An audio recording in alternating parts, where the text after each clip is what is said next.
Hello everyone, and welcome to the Pisces Guide to Pop Culture. I'm of course your host TJ. Today we're resuming our reading of The Hobbit. At this point, the dragon is dead, Thorin and company are in the mountain, they recovered their treasure, but of course now there's complications because both Bard and Thranduil have come to the Lonely Mountain seeking recompense.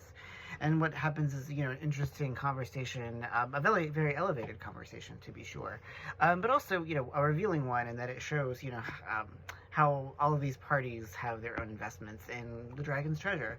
And what I find most particularly fascinating about this chapter is the extent to which Bilbo, up until this point has been sort of the agent of change and the sort of motivator of the plot, but now he's become a little bit of a bystander and is just kind of witnessing this exchange of sort of epic, elevated prose and discourse as these two characters, as Thorin and Thranduil and Bard, I should say, three characters, kind of grapple with each other about who owes what and what are the sort of chains of responsibility that go with the regaining of the treasure.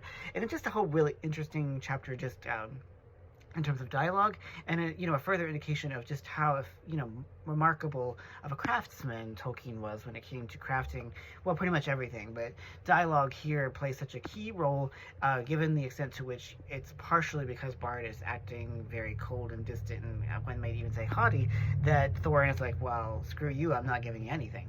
So it's a really sort of, and we see this sort of the values of both the dwarves on the one hand and the men and elves on the other reflected in the way they speak. And I think that as other scholars have pointed out, Michael Drought, for example, Tom Shippey, dialogue is not just conveying information, it's not just conversation, but it's actually revealing a lot about the people who are speaking it.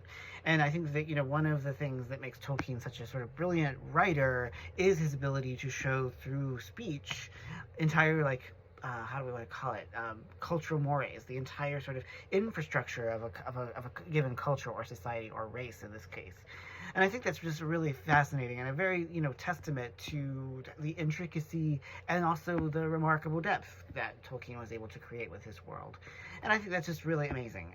It's no secret that I'm a Tolkien admirer, but I think that there's much that he has to teach us, regardless of whether we're writing fantasy or whether we're writing romance in our own world. But he shows us that, the social substrate, if you will, reflects, and if we are really tap into that effectively, we can really build a remarkable world for our readers and for ourselves. So I think that that's a very powerful lesson that we can glean from chapters like that one. So anyway, that is my spiel about why language and discourse and conversation matter and why they're so effectively used in Tolkien. So anyway, thanks so much for joining me here at the Pisces Guide. I truly do appreciate it.